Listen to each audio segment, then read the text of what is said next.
bersyukur kepada Allah dengan mengucapkan Alhamdulillahi Rabbil Alamin. Berselawat kepada Rasulullah dengan mengucapkan Allahumma salli ala Sayyidina Muhammad wa ala ali Sayyidina Muhammad. Allahumma salli wa sallim wa barik alaih. Yang sama-sama kita hormati Bapak Ketua beserta seluruh pengurus Masjid Al-Qalam, hadirin hadirat, muslimin muslimat, alim ulama, sedik pandai, tokoh masyarakat. InsyaAllah kita semua dimuliakan Allah Subhanahu wa ta'ala. Amin ya rabbal alamin. Judul kita subuh ini sebagaimana tertulis, untuk apa kita hidup. Itulah agaknya yang dibicarakan ibu-ibu di atas sampai ribut betul. Untuk apa kita ini hidup? Pertanyaan ini tidak bisa dijawab oleh akal manusia. Makanya Sokrates, seorang filosof dulu Yunani, berkata, untuk menjawab mengapa kita hidup, perlu hidup 500 tahun lamanya. Tak cukup umur. Mau pikir untuk apa kita hidup, sampai akhirnya karena tidak sanggup akal itu menjawab, maka diutuslah Nabi Muhammad sallallahu alaihi wasallam. Mata saya hanya bisa melihat apa yang ada dalam masjid ini saja. Saya tak tahu berapa banyak jamaah di luar. Maka karena mata ini terbatas, saya ini manusia yang lemah. Telinga juga hanya bisa mendengar apa yang dibicarakan sekeliling dan atas saja. Apa yang dibicarakan orang di luar sana saya tak tahu. Maka saya manusia yang lemah. Akal juga begitu, tidak bisa menangkap saya ini habis mati nanti mau kemana. Maka saya manusia lemah. Allah Maha tahu, maka dia kirimlah salah satu makhluknya ingin menjelaskan kau untuk apa, sedang di mana dan akan kemana. Dan makhluk itu bernama Nabi Muhammad sallallahu alaihi wasallam. Untuk apa hidup? Langsung dijawab, wa ma khalaqtul jinna wal insa illa liya'budun. Tidak ada makhluk yang kuciptakan, baik jin maupun manusia, kecuali untuk beribadah. Cara beribadahnya bagaimana? Langsung dijawab, wa ma arsalnaka illa rahmatan lil alamin. Bagaimana cara perbuatannya? Langsung dijawab, laqad kana lakum fi rasulillahi uswatun hasanah. Maka Al-Quran itu menjawab pertanyaan-pertanyaan. Yas'alunaka 'anil mahid, mereka bertanya kepadamu tentang perempuan haid. Qul huwa adza, katakan itu kotor, tidak baik. Yas'alunaka 'anil yatama, mereka bertanya kepadamu tentang anak yatim. Yas'alunaka 'anil khamri wal maisir, mereka bertanya kepadamu tentang khamar dan judi. Yas'alunaka madza yunfiqun, mereka bertanya kepadamu apa yang mesti mereka sedekahkan. Yas'alunaka 'anil ruh, mereka bertanya kepadamu tentang ruh. Qulir ruhu min amri rabbi, katakan ruh urusan Allah Subhanahu wa ta'ala. Wa ma utitum minal ilmi illa qalila, tidaklah kamu diberi pengetahuan tentang itu melainkan hanya sedikit saja. Jadi Al-Quran menjawab berbagai pertanyaan yang tak dapat dijawab oleh survei, tak dapat dijawab oleh lembaga penelitian riset. Dia menjawab apa yang tak bisa dijawab akal manusia. Pepatah Melayu berkata, kalau galah panjang sejengkal, jangan laut hendak diduga. Galah artinya bambu. Orang kalau naik rakit bambu mesti ditanamkan ke dalam sungai. Kalau panjangnya cuma sejengkal, jangan laut hendak diduga. Itulah orang yang terlalu memaksakan akalnya, akhirnya ngomong sendiri dan senyum sendiri. Akhir puncak daripada akal adalah ngomong sendiri, senyum sendiri. Angkot lewat pun dia senyum. Na'udzubillah. Oleh sebab itu kita yang sangat rendah, hina ini mengaku lemah. Aku berserah kepada Engkau ya Allah. berserah itu bahasa Arabnya istislam. Makanya kita ini tadi mengaku di hadapan Allah hanifan musliman. Aku condong kepada kebenaran, musliman, dan aku hanya berserah diri kepada Engkau ya Allah ya Rabbal Alamin. Makanya apa kata Allah kita ikut. Padahal ini akhir pekan, weekend, maunya santai, tapi kita ikut apa kata Allah Subhanahu wa taala. Bangun subuh ikut. Padahal ini mestinya santai di rumah, tidur-tiduran, membalaskan sakit hati hari Senin, hari Selasa, hari Rabu, hari Kamis, hari Jumat. Ini hari Sabtu, tapi justru hari Sabtu bersusah payah, berdingin-dingin di luar. Bahkan kabarnya jam 3 sudah ada yang datang ke masjid ini. Bahkan ada yang mabit di samping danau. Bayangkan itu. Orang mabit di Musdalifah, yang mabit di samping danau. Oleh sebab itu maka ini apa yang membuat makhluk ini bisa begini? Itu semua adalah orang-orang yang mengerti untuk apa kita hidup. Karena hidup adalah untuk beribadah. Bangun tadi dari tidur langsung beribadah. Buka mata, ibadah pertama adalah zikir. Alhamdulillahillazi ahyana ba'dama amatana wa ilaihin nusyur. Masuk kamar mandi, tempat najis, kotor, bau, kotoran, tempat setan, tapi tetap menjadi ibadah. Dalam WC-nya pun ibadah. Dia masuk lagi ke kiri, dia katakan Allahumma inni a'udzubika minal khubusi wal khaba'is. Keluar dari kamar mandi itu ibadah juga. Dia langkah kaki kanan, dia katakan ghufranaka, ghufranaka, maafkan aku ya Allah. Mengapa dia minta maaf keluar dari WC? Karena selama di WC dia tidak menyebut Allah. Lidah yang diciptakan untuk beribadah, selama di dalam tidak beribadah, maka ibadah di dalam WC hanya hatinya saja berzikir.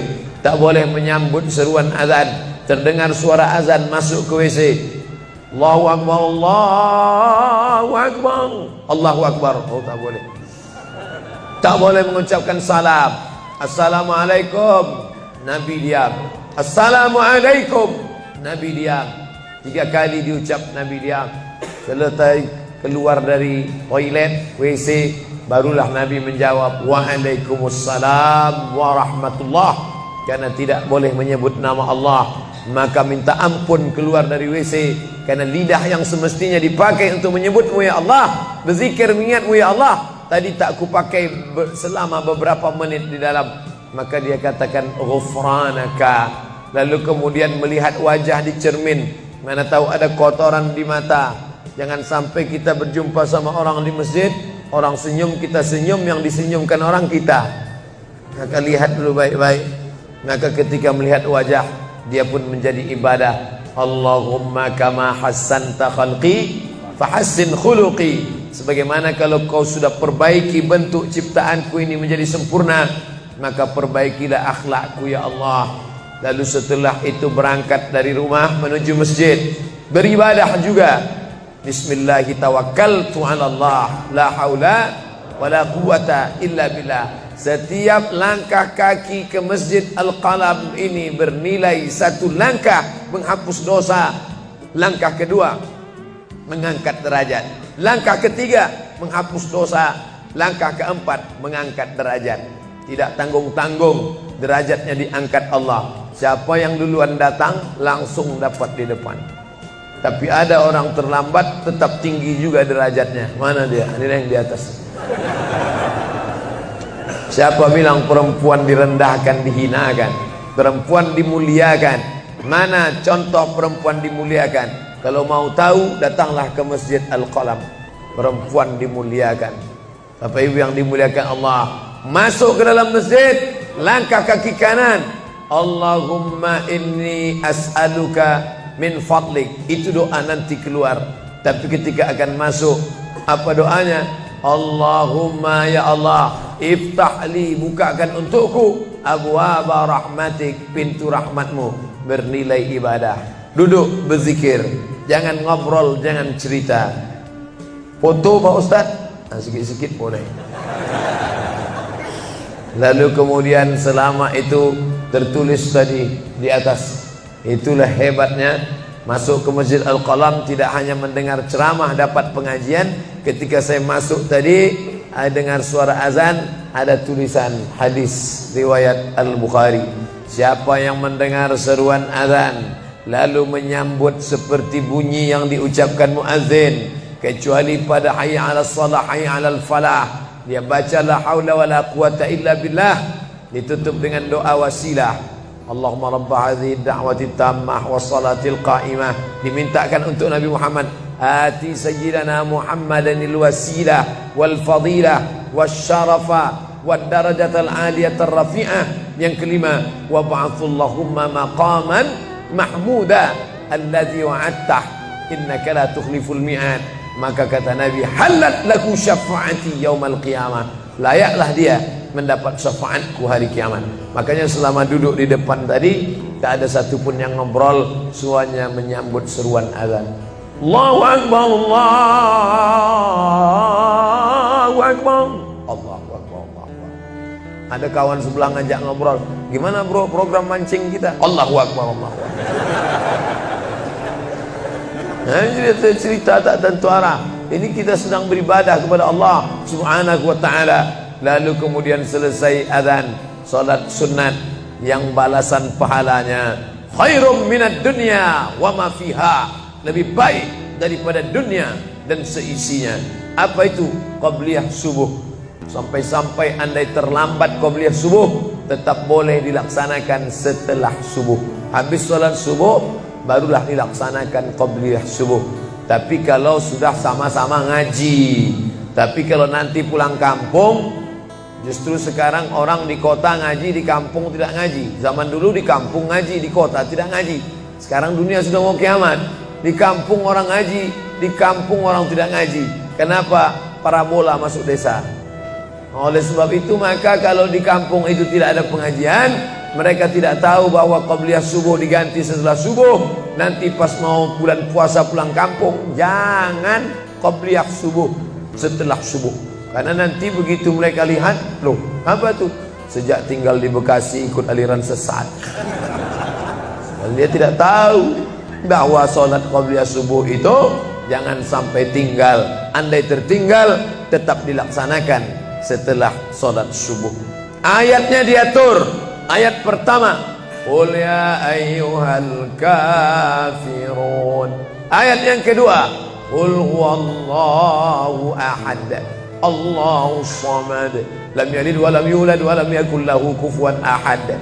Andai masuk ke dalam masjid, kebetulan jamnya langsung nampak kelihatan, iqamat tinggal 2 menit lagi, iqamat 2 menit, tak mungkin sholat 4 rakaat. Pilihannya tahiyatul masjid atau qabliyah, qabliyah atau tahiyatul masjid. Kalau melaksanakan tahiyatul masjid tidak dapat qabliyah, tapi kalau melaksanakan qabliyah automatically dapat tahiyatul masjid. Oleh sebab itu, andai terlambat, waktu tinggal 2 menit, maka laksanakanlah qabliyah subuh. Tapi jangan gara-gara ini terlambat terus. Yang paling afdal cepat datang. Apa kata jamaah? Yang lambat kan ustaz, kami cepat datang. Bapak ibu yang dimuliakan Allah Subhanahu wa ta'ala, selesai itu salat subuh. Kalau qabliyahnya lebih baik daripada dunia dan seisinya, apalagi salat subuhnya. Begitulah. Kalau qabliyahnya saja yang pendek ayatnya lebih baik daripada dunia dan seisinya, apalagi salat subuhnya. Lalu pahala salat subuh itu apa? Tak ada yang tahu.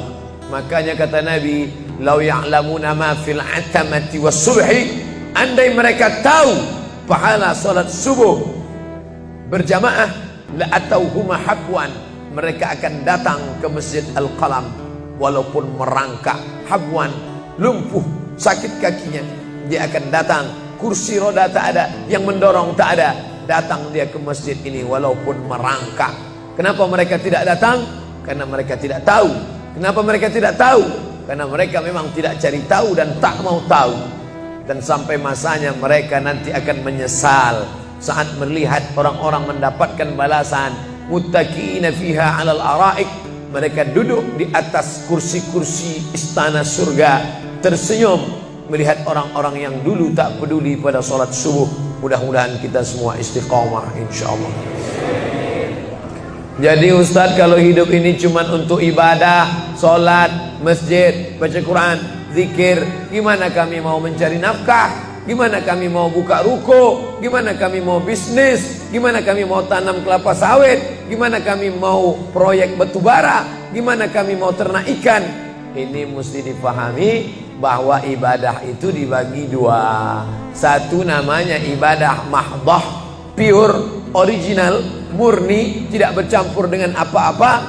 Yang satu lagi tidak ibadah tapi bernilai. Nah, ini mesti dipahami.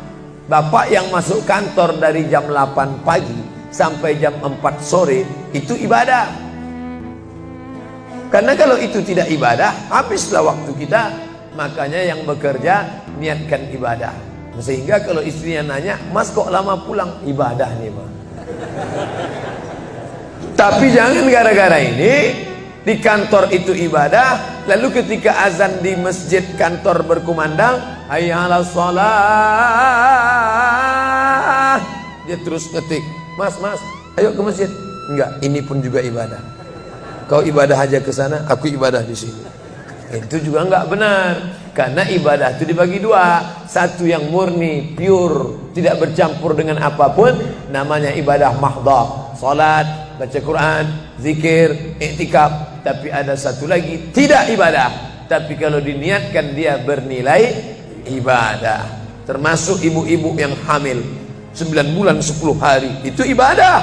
Kalaulah 9 bulan 10 hari itu tidak ibadah, betapa tidak adilnya Allah. Masa kita yang duduk-duduk di masjid dapat pahala ibadah, dia yang muntahnya, yang ngidapnya tak dapat ibadah. Tadi malam begitu sampai di airport langsung SMS masuk, "Ustadz, keluar dari pintu berapa? Ini ada perempuan ngidam mau ketemu." Saya keluar dari pintu 4, kami sudah standby di pintu 4. Lantai berapa? Lantai paling atas. Oke, sampai di sana lihat perempuan tidak pakai jilbab, pakai celana jeans.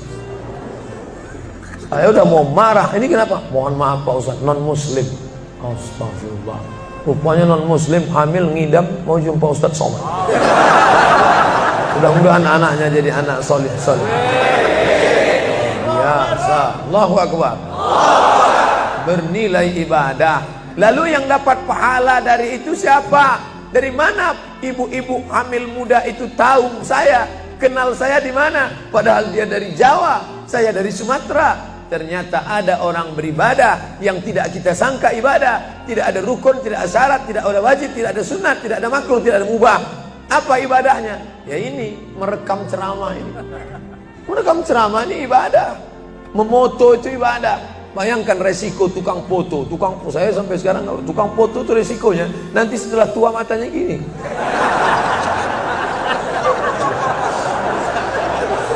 Tapi kalau mereka niatkan ikhlas untuk ibadah, maka insya Allah sehat walafiat. Ini sampai sekarang yang banyak moto-moto ustaz itu mana ada matanya tetap aja sehat. Kenapa? Karena diniatkannya untuk ibadah. Hidup ini kalau berniat ibadah tidak ada capeknya, tidak ada lelahnya. Kenapa? Karena mengharapkan balasan dari Allah. Ilahi anta maksudi wa ridhaka matlubi. Yang kumaksud hanya Engkau ya Allah, dan ridhamu lah yang kucari. Suatu ketika saya sampai di sebuah kabupaten kota, saya tanya ke Pak Bupati, "Pak, ya, kenapa Bapak buat pengajian untuk PNS hari Kamis pagi? Pagi Kamis buat pengajian tabligh akbar. Apa manfaatnya menurut Bapak sebagai pimpinan daerah?" Ternyata Ustadz Somad, kami sudah coba formula macam-macam untuk PNS ini. Pertama kami undang motivator dari Jakarta. Akhirnya di gedung hotel dengan biaya mahal. Lalu kemudian dengan infokus, suara menggelegar. Semangat, semangat, semangat. Keluar dari situ lesu.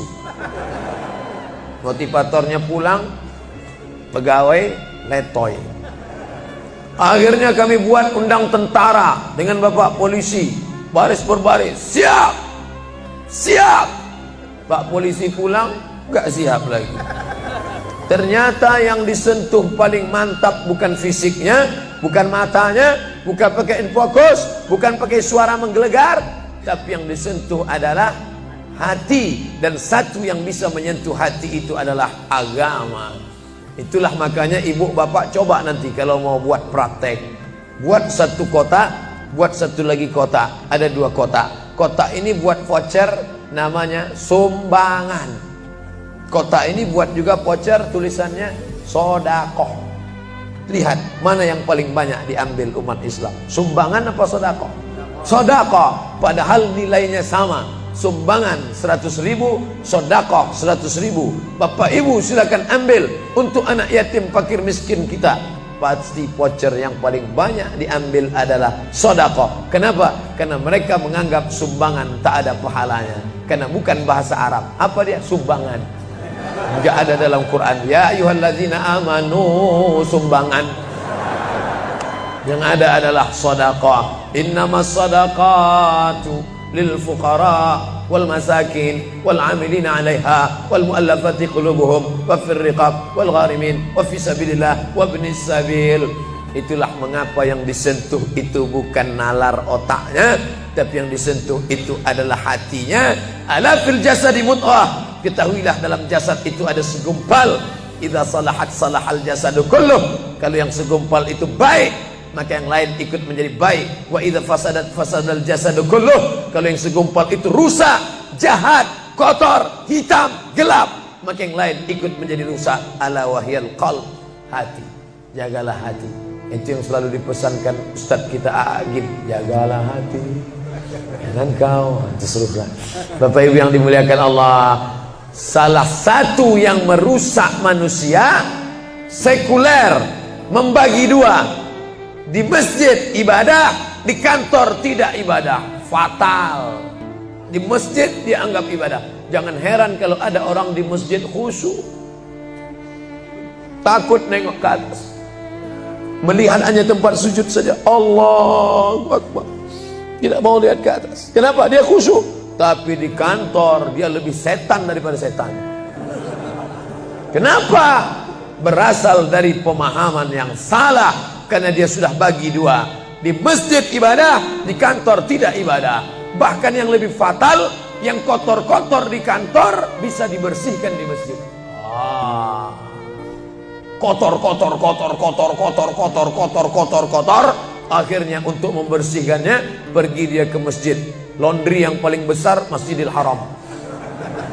Sampai di sana nangis di pintu Ka'bah. Ya Allah, dah selesai bersih.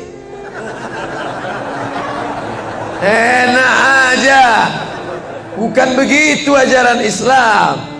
Labbaik Allahumma labbaik, labbaik Allahumma labbaik. Apa kata malaikat? La labbaik wala sa'daik. Kau tidak dapat panggilan, kau tak dapat kebahagiaan, kau tak dapat haji mabrur, kau tak dapat surga. Zaduka haram, karena kau berangkat dengan uang haram.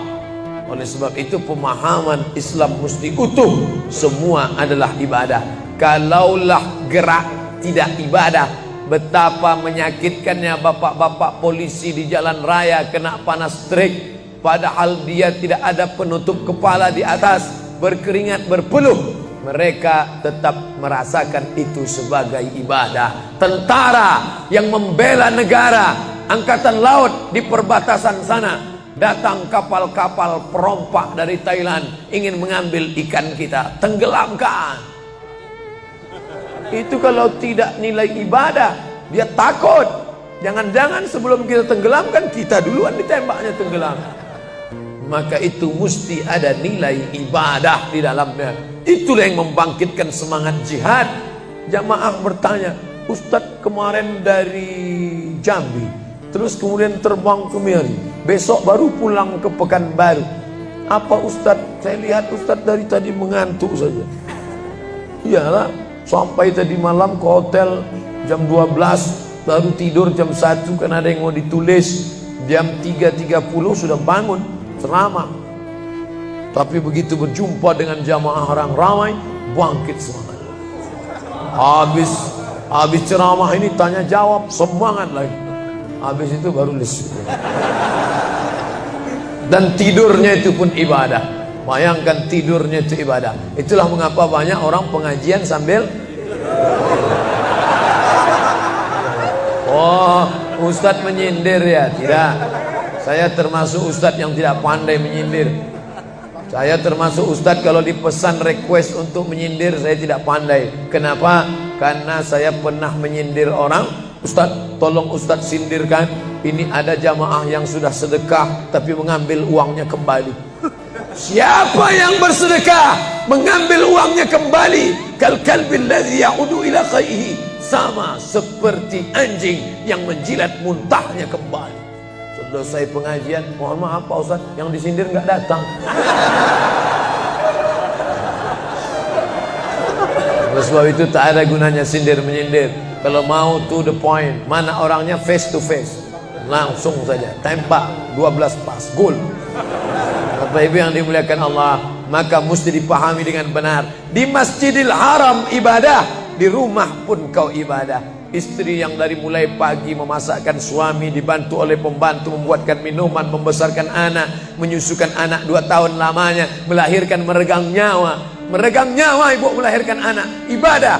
Makanya kalau dia meninggal dunia saat melahirkan, matinya mati syahid.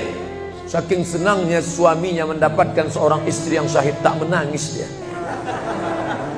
Begitu tegarnya bapak, tidak meneteskan air mata. Tidak Pak Ustaz, aku melepas seorang syahid, 3 syahid lagi siap menanti. Peace, damai. Biasanya ibu kalau bawa cerita ini, kalau gini pulang aja lah kita ya. Nah, bercanda.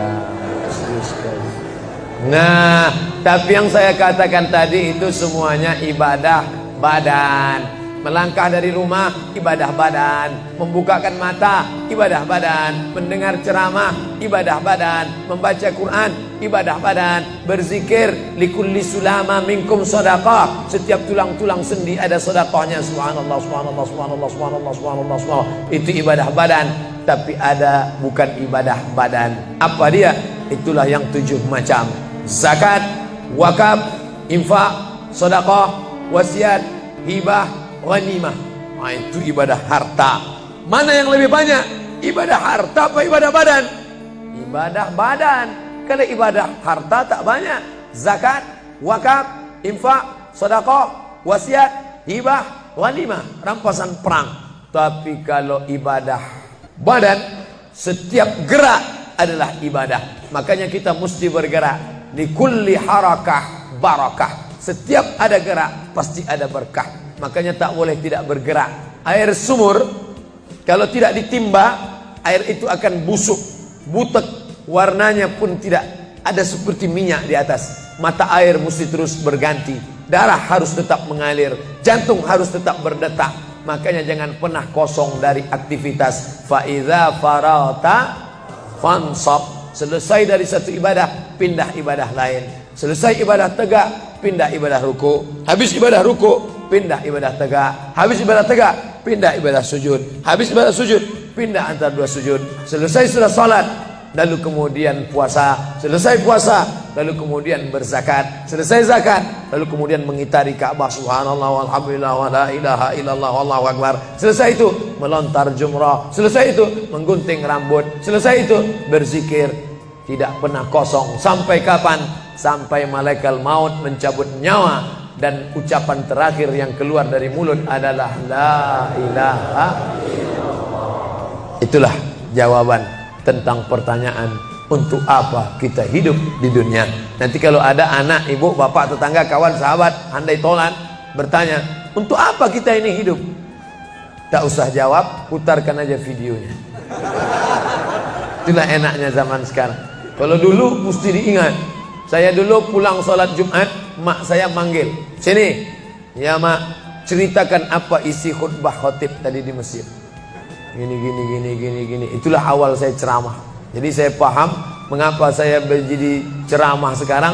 Dan saya tidak pernah merasa menceramahi bapak ibu. Saya tidak pernah merasa mengguru-gurui. Saya hanya seperti seorang anak sedang bercerita pada ibunya saja. Tadi mak, kata khotib itu begini. Anak sekarang enggak. Apa kata khotib tadi? Ini MP3-nya. Bapak Ibu yang dimuliakan Allah Subhanahu wa taala, ibu yang mendidik anak-anak ibu ibadahnya luar biasa. Itulah mengapa ibu lebih tinggi derajatnya daripada laki-laki. Ilzam rijlaiha, kau urus tapak kakinya, fatammal jannah, kau dapati surga di sana. Di bawah tapak kakinya surga, al jannatu surga, tahta di bawah aqdam kaki al ummahat, ibu-ibu. Kenapa begitu? Karena ibadah dia yang luar biasa, tidak bisa dilakukan oleh laki-laki. Salat kita bisa, puasa kita bisa, tawaf kita bisa, sa'i kita bisa, melontar jumrah kita bisa, tahallul kita bisa. Tapi ada yang kita tak bisa. Apa dia? Mengandung. Kita tak bisa. Siapa yang mau coba mengandung, keluar dari sini, ambil bola voli, ikat di perut. Melahirkan, kita tak bisa. Siapa yang ingin coba melahirkan, keluar dari sini, telanlah jeruk bulat-bulat. Habis itu keluarkan bulat-bulat. Menyusukan, kita tak bisa. Dan itu ibadah. Tapi bukan ibadah mahdha. Dia tidak selevel dengan sholat, zakat, puasa, haji. Tapi ibadah ini berkualitas. Ibadah badan, sudah. Ibadah harta, sudah.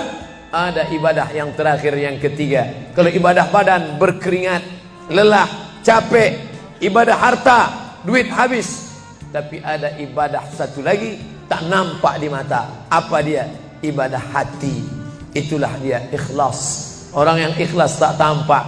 Ikhlas, ridha, qanaah, tawakal, zikir, muhasabah, muraqabah, tazkiyatun nafs, mensucikan hati dari penyakit hati, riya, sum'ah, takbur, sombong, hasad, busuk hati. Itu ibadah. Kenapa begitu? Disitulah letak adilnya Allah. Man bana masjidan, siapa yang bangun masjid, banallah mislahu baitan fil jannah, dibangunkan Allah untuknya satu istana di dalam surga. Bapak ibu yang ikut membangun masjid ini, mudah-mudahan diberikan Allah Ta'ala balasan melimpah ruah. Kami nggak bisa Pak Ustadz, jangankan bangun masjid, buat rumah kami aja kami nggak bisa. Allah Maha Adil. Kalau kau tidak bisa dengan ibadah harta, maka engkau dengan ibadah tangan. Apa dia? Ikut gotong royong masjid.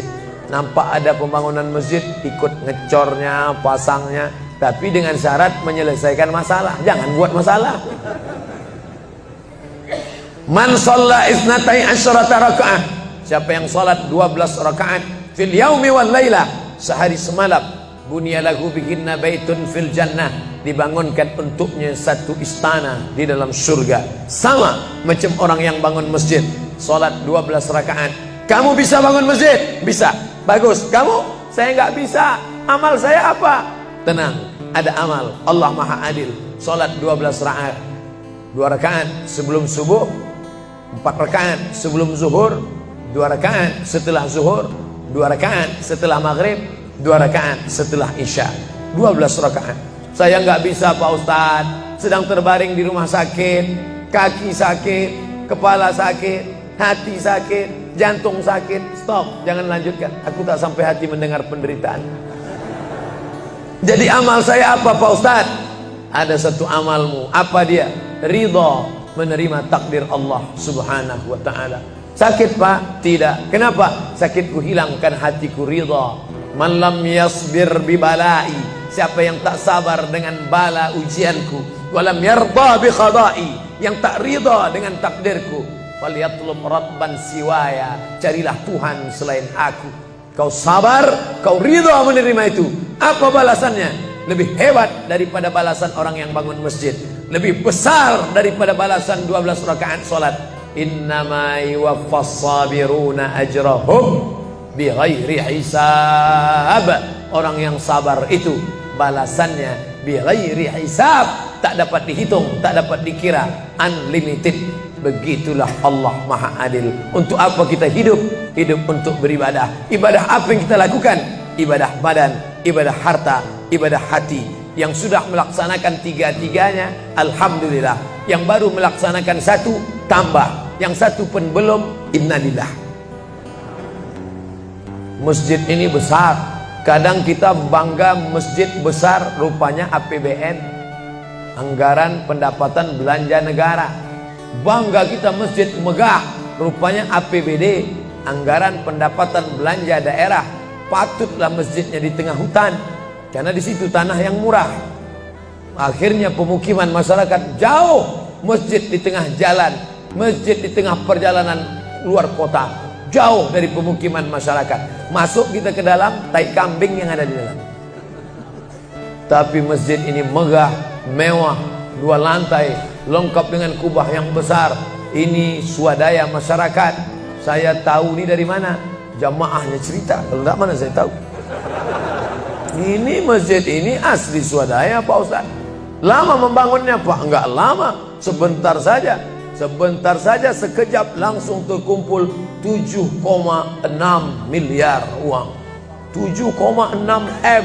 Itu kalau dibelikan cendol berenang gitu. Bayangkan itu. Bisa terkumpul masyarakat. Padahal ibadah yang paling berat, ibadah harta ini. Banyak orang kalau diajak iktikaf, banyak. Ayo kita iktikaf, ramai. Ayo kita zikir ke Az-Zikra, ramai. Jangan lupa besok zikir ke Az-Zikra, hari Ahad pertama, sekaligus acara live Damai Indonesiaku TV One bersama Ustadz Abdul Somad LCM. Tapi ada ibadah yang berat. Apa dia? Ibadah harta. Banyak orang ketika diajak muhasabah zikir malam, ya Allah, banyak dosa kami ya Allah, tapi dia susah menangis, meneteskan air mata. Tapi begitu lewat kota infak, memang menangis. Tak sampai hati melihat Bung Karno keluar dari dompet. Lewat kotak sodako infak, lama membuka dompet mencari Patimura. Nauzubillah. Mudah-mudahan kita tak termasuk golongan yang bakhil ini. Kenapa? Karena setan selalu asyaitan, setan ya'idukumul faqra, membisikkan kepakiran. Jangan beri, jangan beri, jangan beri, nanti kau susah, nanti anak kau tak makan, nanti kau dikeluarkan kerja kau makan apa, nanti kau mau beli rumah, nanti kau mau beli tanah, nanti kau mau beli mobil, nanti kau mau beli cincin, nanti kau mau beli kamera, nanti kau mau ganti HP, uangmu tak ada. Setan selalu berbisik-bisik. Lawan setan itu. Qul a'udzu birabbinas, malikin nas, ilahin nas, min syarril waswasil khannas, alladzi yuwaswisu fi sudurin nas, minal jinnati wan nas. Hanya saja kalau yang berbisik itu setan, kita baca ayat kursi, insyaallah dia kabur. Ini yang berbisik ini kawan kita. Kita bacakan ayat kursi, hafal pula dia dari kita lagi. Tapi tak apa-apa, tetap aja bacakan. Allahu la ilaha illa huwal hayyul qayyum, la ta'khudhuhu sinatun wa la naum. Hembuskan ke wajahnya.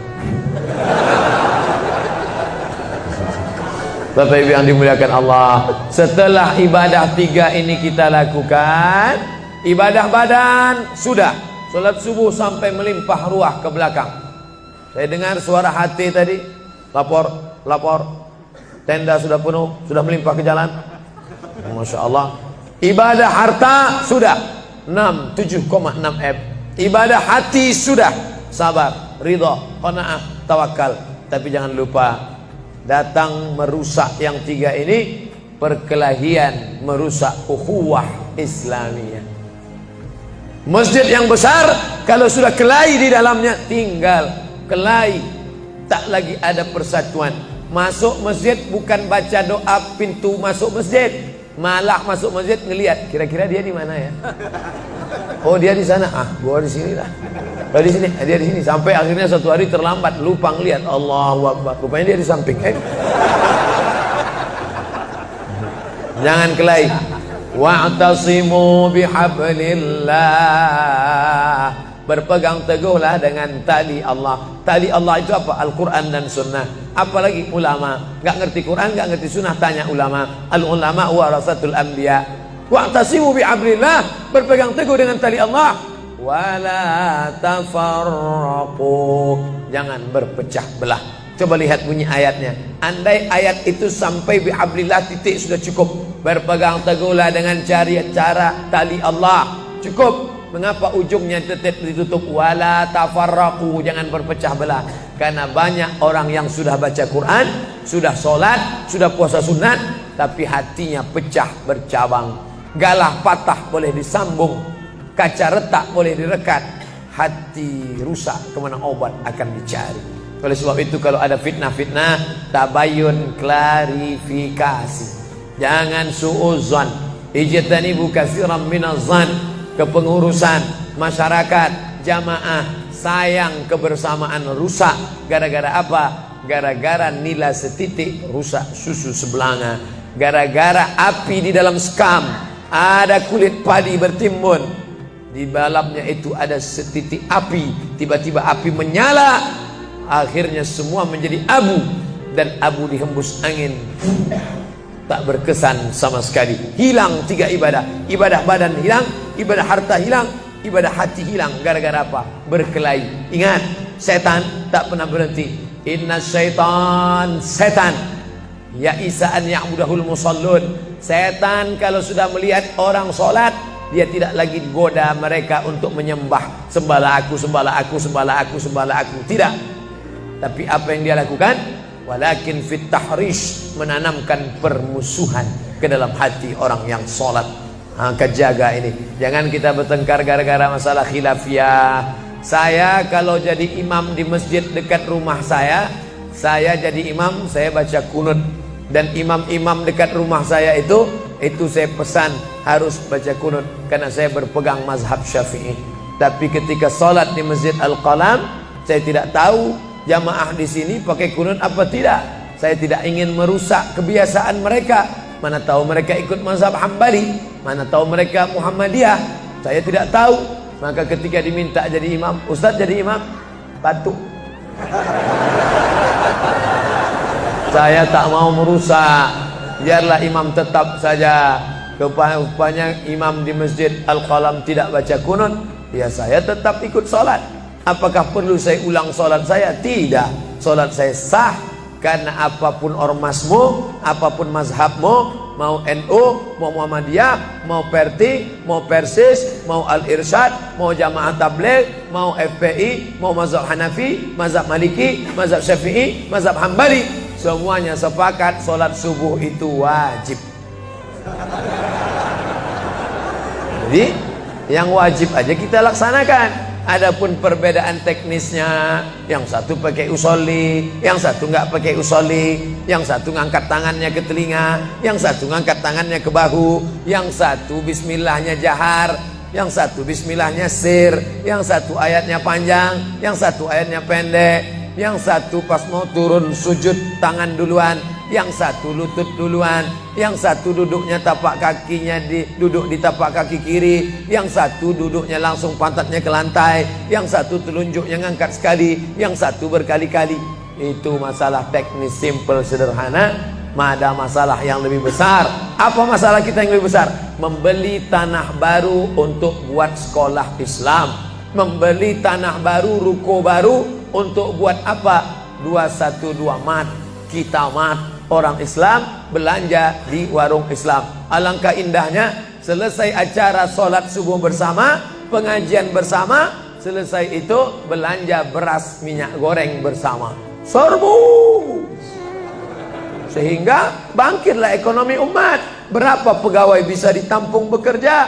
Langsung membeli beras ke tempat-tempat tanaman masyarakat, sehingga mereka tidak menjadi korban rentenir. Musim menanam diulur, kasih pinjaman pupuk, pinjaman tanah. Masa musim panen ditarik, mereka menjadi korban rentenir lintah darat. Disedot darah mereka sampai kering dan mati. Kita selamatkan dengan apa? Dengan market. Masjid punya market. Saya beberapa kali meresmikan market punya masjid di Masjid Raya Batam, Masjid Agung Batam. Itu di bawahnya ada super mini market untuk menjamaah. Kemarin pulang dari Pulau Bintan, itu juga meresmikan di Dumai. Begitu juga. Nah, ini 212 Mart. Terserah namanya apa. Ada 212 Mart, ada namanya Kita Mart, atau bisa juga buat Somart. Nah, bisa juga. Bapak Ibu yang dimuliakan Allah Subhanahu wa taala, maka visi misi kita ke depan, jauh melihat ke depan. Kami harus punya pusat perbelanjaan komunitas muslim. Kami harus punya komplek perumahan muslim. Nah, ini semua yang akan menyelamatkan kita. Kalau sudah begitu, maka mengertilah untuk apa kita hidup. Dan setelah itu kita pun mati dalam keadaan tenang. Baru anak kita bisa berkata, mari kita antar jenazah almarhum Abdul Somad menuju tempat peristirahatan terakhir. Karena memang benar-benar istirahat.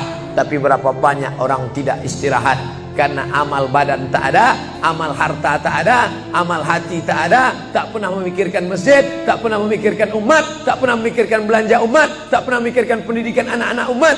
Akhirnya mati yang layak untuk dia. Mari kita antar dia menuju azab pertama, akan menyusul azab-azab berikutnya. Sebelum saya menutup video ini, jangan lupa like dan subscribe channel ini agar saya lebih semangat dalam membuat video seputar cerita Islami. Terima kasih. Saya akhiri dengan mengucapkan wabillahi taufik wal hidayah. Wassalamualaikum warahmatullahi wabarakatuh.